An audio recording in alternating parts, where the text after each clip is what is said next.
नमस्कार दोस्तों, आज मैं एक नए वीडियो के साथ में आपके सामने आया हूँ। आज मैं अपना एक पर्सनल एक्सपीरियंस बताने वाला हूँ, जिसमें मेरे साथ जो कार दुर्घटना हुई थी उसके बारे में मैं यहाँ बताने वाला हूँ। तो वीडियो शुरू करते हैं। ये बात एक्चुअल में यहाँ पे डेट लिखी हुई है। ये जो बात है ये 10वें महीने की 24 तारीख शाम 6:35 की है। ये जो कार्ड है मेरे को यहाँ की जो पुलिस थी, जो पेट्रोलिंग करते उसने दिया था। ये मतलब जब एक्सीडेंट हुआ था उसके उसका पेपर है कि भाई ये इतने बजे एक्सीडेंट हुआ था, तो ये वो पेपर है, ठीक है। तो इस पे जो टाइम लिखा मैंने आपको बताया, तो ये 10वें महीने की बात है, पिछले साल की। तो लगभग मतलब यहाँ जो बताया 6:30 बजे की बात है। तो मैं और मेरी मिसेस हम लोग एक जा रहे थे ना कहीं एक फ्रेंड के यहाँ जा रहे थे। तो हुआ ये कि हम लोग जब जा रहे थे उस दिन मौसम जो था बड़ा ख़राब था, मतलब पानी भी आ रही थी। और पानी आने की वजह से फिर लोग क्या है, थोड़ा कार का उपयोग ज़्यादा करते थे। उस दिन ट्रैफिक भी ज़्यादा था, जनरली शाम को ट्रैफिक ज़्यादा रहता है। तो ट्रैफिक ज़्यादा था, तो हम लोग रास्ते से जा रहे थे, मतलब बहुत भीड़ थी।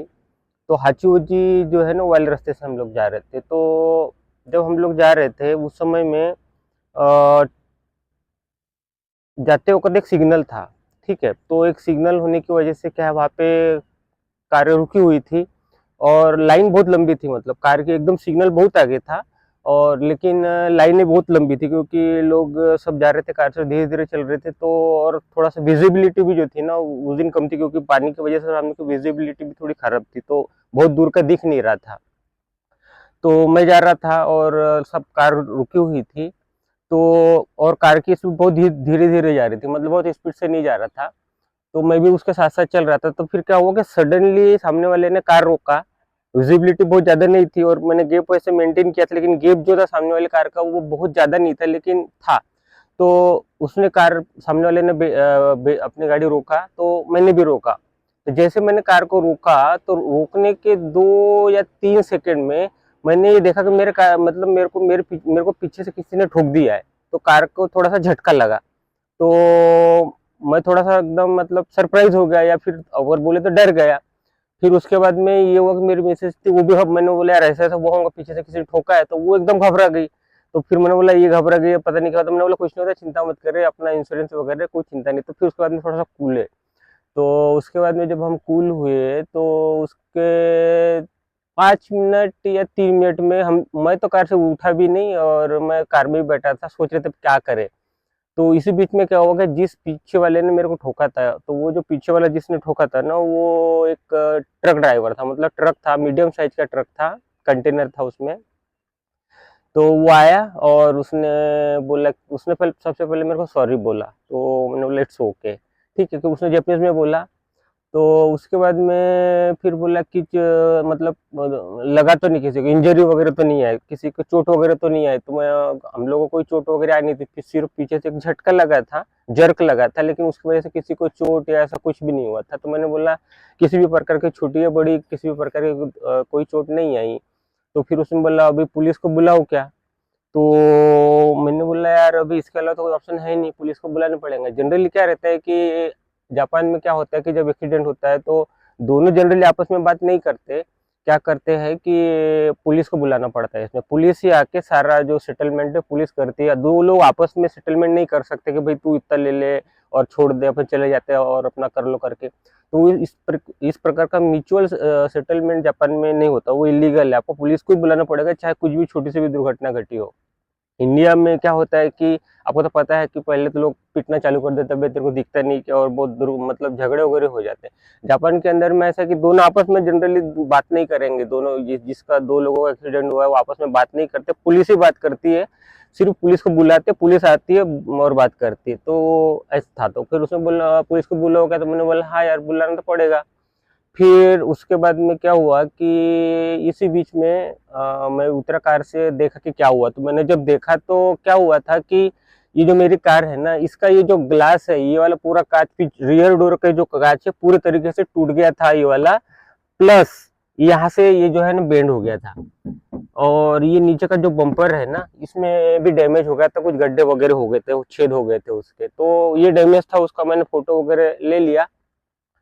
और उसके बाद में फिर वो आया, और एक्चुअल में फिर उसने क्या किया कि उसने एक पेपर लाया और उस पेपर के ऊपर में अपना एड्रेस और अपना नाम और फ़ोन नंबर वगैरह लिख के दिया, ठीक है। तो ये वो कागज़ है, इसने मेरे को उसने लिख के दिया, उसने उसमें नाम, एड्रेस, नंबर वगैरह, कॉन्टैक्ट नंबर दे दिया। वो इसलिए ऐसा करना पड़ता है कि यदि कुछ सामने में बाद में यदि कुछ काम रहा, कुछ बात करनी हो उससे, तो उसका अपने पास में नंबर वगैरह कुछ भी नहीं रहेगा या कॉन्टैक्ट नहीं रहेगा, तो क्या करते हैं कि अपना एक दूसरे का कॉन्टैक्ट क्या करते हैं, एक दूसरे को एक्सचेंज करते हैं। तो फिर उसने बोला भाई तुम अपना भी एड्रेस वगैरह या नंबर वगैरह जो भी कॉन्टैक्ट एड्रेस दे दो, तो फिर मैंने भी एक लिख के दिया उसको। तो ये जापान की प्रोसेस होती है। फिर क्या हुआ, फिर पुलिस, एक्चुअल में यहाँ सिचुएशन ऐसी थी कि यहाँ पे किसी को भी इंजरी नहीं हुई थी। यदि किसी को इंजरी हुई होती तो क्या होता, उस केस में क्या होता कि एम्बुलेंस तुरंत आ जाती और एम्बुलेंस तुरंत आके उसको हॉस्पिटलाइज किया जाता। पर इस केस में क्या था कि इंजर कुछ भी नहीं था, इसलिए सिर्फ पुलिस आई, और पुलिस अर्जेंटली नहीं आई क्योंकि उसको मालूम था कि सिचुएशन कुछ ज्यादा खराब नहीं, तो वो उसको आने में थोड़ा सा टाइम लग गया। तो मेरे को जहाँ तक ऐसा लगता है 30 मिनट के आसपास लग गए पुलिस को आने में, 20 या 30 मिनट लगे होंगे। पुलिस आई, पुलिस ने, एक्चुअल में क्या है ना, उस आदमी ने पुलिस को पहले फोन कर दिया था और उसने अपनी पूरी गलती एक्सेप्ट कर लिया था। मतलब उसने बोला कि सारी गलती मेरी है, मतलब उस आदमी ने बोला कि उसकी गलती है। क्यों बोला ऐसा, क्योंकि मेरी कार रुकी हुई थी ना, मैंने ट्रैफिक की वजह से रोक के रखा था, मैं सिग्नल की वजह से रोक के रखा था, तो मेरी कार रुकी हुई थी, उसने रुकी कार को पीछे से ठोका था, तो इसके वजह से उसकी 100% मिस्टेक थी। तो उसने अपनी सारी गलती एक्सेप्ट कर लिया था। तो पुलिस ने फिर क्या किया, डायरेक्ट ये पूछा कि इसने तेरे को ठोका क्या, तो मैंने बोला हाँ इसने मेरे को ठोका। फिर भी इतना ही पूछा मेरे को, बस, इससे ज्यादा कुछ नहीं पूछा। और बोले ठीक है तुम्हारा ड्राइविंग लाइसेंस वगैरह दिखाओ। तो मैंने अपना ड्राइविंग लाइसेंस, मेरा जो अटैच था मेरे नंबर के साथ में, तो माई नंबर के साथ मेरा अटैच था, तो मैंने बोला ये जो मेरा माई नंबर है इसी में मेरा अटैच है ड्राइविंग लाइसेंस। तो उसने लेके गए और पूरा चेक किए, प्लस मेरे कार के जो डॉक्यूमेंट्स पेपर्स वगैरह थे वो सारे उन्होंने फाइल मांगे, वो फाइल भी दिए उन्होंने, जो भी करना था किए। मैं कार में ही बैठा था। 15 एक मिनट के बाद में फिर वो बोले कि ठीक है अभी हो गया तुम्हारा। और फिर उन्होंने मेरे को ये जो जब भी बताया था ये पेपर दिए। ये पेपर दे के बोले यदि आपको कुछ भी प्रॉब्लम हो इंश्योरेंस से रिलेटेड वगैरह या कोई इंक्वायरी करनी हो तो यहाँ पे मैंने नंबर वगैरह लिख के दिया है, आप फोन करोगे तो हम तुमको मदद करेंगे। ये बात हुई। फिर अब इसके बाद में अभी गाड़ी को सुधारने की बात थी। अभी क्योंकि 100% उसकी मिस्टेक थी, तो अभी इस केस में क्या था कि जो इंश्योरेंस का जो भी क्लेम रहेगा वो सामने वाली की कंपनी के ऊपर रहेगा। मतलब 100% उसके सामने वाली की कंपनी पे करेगी। मेरी कंपनी, ये जो इंश्योरेंस वाली मेरी कंपनी जो है वो कुछ भी पे नहीं करेगी। तो इसी बीच में क्या था कि मैंने अपने कंपनी, जो कार वाली कंपनी, मतलब मेरी इंश्योरेंस कंपनी, उसको मैंने फोन करके बोला कि भाई ऐसे ऐसे घटना घटी है, क्योंकि लिखा रहता है भैया कुछ भी हो तो हमको बताओ इंश्योरेंस के लिए। तो मैंने उनको बताया कि भाई ऐसा ऐसा है, दुर्घटना घट गई और इंश्योरेंस। तो उन्होंने बोले कि कार चल सकती है क्या, यदि कार नहीं चल सकती तो फिर उसको ट्रक लेके टो करके ले जाना पड़ता है। तो पर मेरी कार चलने लायक स्थिति में थी, तो मैंने बोला मेरी कार चल सकती है। तो इस केस में ये था कि उन्होंने बोले कि ठीक है तुम मतलब इनका एक शॉप रहता है जहाँ से मैंने कार खरीदा, तो वही मेरा इंश्योरेंस का मतलब क्लेम के लिए शॉप था। तो मेरे को बोले वहाँ पहुंच जाओ, तो वहाँ लेके चले जाओ। तो मैं वहाँ पे लेके कार को चला गया। लेकिन अभी कहते कि वो जो था ना वो मेरी इंश्योरेंस कंपनी थी, तो मेरी इंश्योरेंस कंपनी थी और मेरी इंश्योरेंस कंपनी की कोई भी इसमें जिम्मेदारी नहीं थी, इसीलिए वो ज्यादा कुछ नहीं कर सकती थी ना। अभी क्या था कि अभी पूरा जो भी सेटलमेंट होने वाला था, जो भी खर्चा होने वाला था, वो सामने वाली जो है उसकी कंपनी से होने वाला था। तो अभी इस केस में क्या था कि उसके तरफ से मेरे को फोन आना चाहिए था कि अभी आगे की प्रोसेस क्या है, ठीक है। तो फिर उसके बाद मैं गया था अपनी कंपनी के ऑफिस में। तो उन्होंने बोले ठीक है। तो उन्होंने पूरी इन्फॉर्मेशन ली, क्या हुआ कैसे हुआ पूरे डिटेल में मैंने उनको बताया कि भाई ऐसा ऐसा हुआ, पूरी कहानी बताया उनको।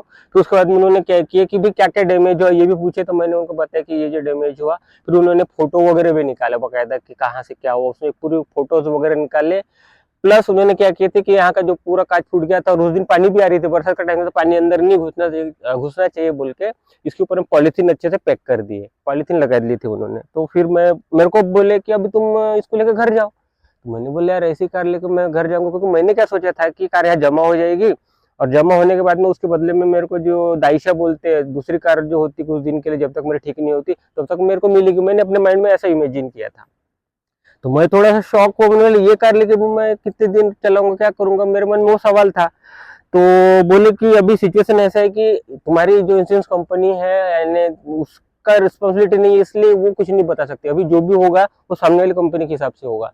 तो मैं वहां से अपनी कार लेके अपने घर गया। घर में रखने के बाद में फिर दूसरे दिन मेरे कंपनी का फोन है कि बोले कुछ आया कि तू आगे वाले के इंश्योरेंस कंपनी से। तो मैंने बोला अभी तक तो मेरे को कोई कॉन्टेक्ट आया नहीं। फिर थोड़ा सा मतलब मेंटल मेंटल प्रेशर में भी था मैं, क्योंकि मैंने जो सोचा था वैसा हुआ नहीं था। कार जमा नहीं हुई थी, मेरे पास में थी, तो मैं थोड़ा सा था कि प्रोसेस भी मालूम नहीं था, पहली बार थी। फिर उसके बाद में मेरी कंपनी ने फिर दूसरे दिन फोन किया, बोले अभी तक फोन तुम्हारे आगे वाली कंपनी का नहीं है क्या? तुमने बोला नहीं है। बोले ऐसा तो हो नहीं सकता, जनरली उसी दिन फोन आता है, बोले उस दिन सब कुछ होता है, बोले पर तुम्हारे केस में ऐसा नहीं हुआ बोले। तो मैंने बोल फिर उन्होंने बोले कि एक काम करो, जो सामने वाले ने तुमको एड्रेस और नंबर वगैरह दिया ड्राइवर ने, वो नंबर हमको दो, हम उनसे बात करेंगे। तो फिर मैंने उनको अपना वो नंबर दिया जो उस लड़के ने दिया था, उस आदमी ने जो दिया था वो। और उसके बाद में फिर उन्होंने फ़ोन किया, तो फिर उन्होंने बोले कि हमने बात की, उसने बोला कि उनकी कंपनी जो इंश्योरेंस कंपनी है, वो फ़ोन करने वाली है हमको, और उसके लिए जो भी आदमी तांतो बोलते हैं, मतलब उस पर इंचार्ज आदमी डिसाइड हो गया कि ये अब इस केस को हैंडल करेगा, वो आदमी डिसाइड हो गया है और वो तुमको कॉन्टेक्ट करेगा।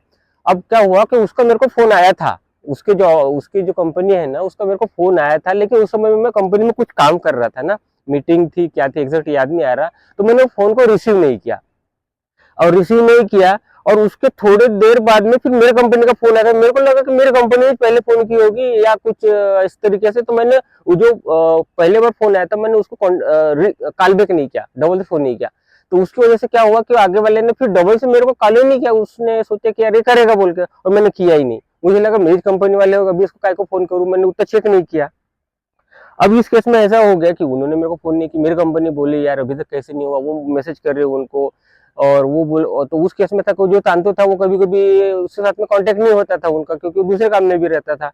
तो ऐसा करते करते 15 दिन या 1 महीने के आसपास चला गया, वैसी थी मेरे पास में कार। तो मैं भी थोड़ा सोचा यार ऐसा कैसे जापान में ऐसा कैसे हो रहा है बोल के। फिर मैंने सोचा यार उसका फोन एक बार आया था, मैंने रिस्पॉन्स नहीं किया। फिर मेरे ध्यान में आया यार वो फोन होगा करके, तो फिर मेरी कंपनी वाले बोले हमारा तो कांटेक्ट हो नहीं रहा उससे। तो फिर उन्होंने मेरे को नंबर दे, बोले एक काम करो तुम भी कांटेक्ट करके देखो बोले।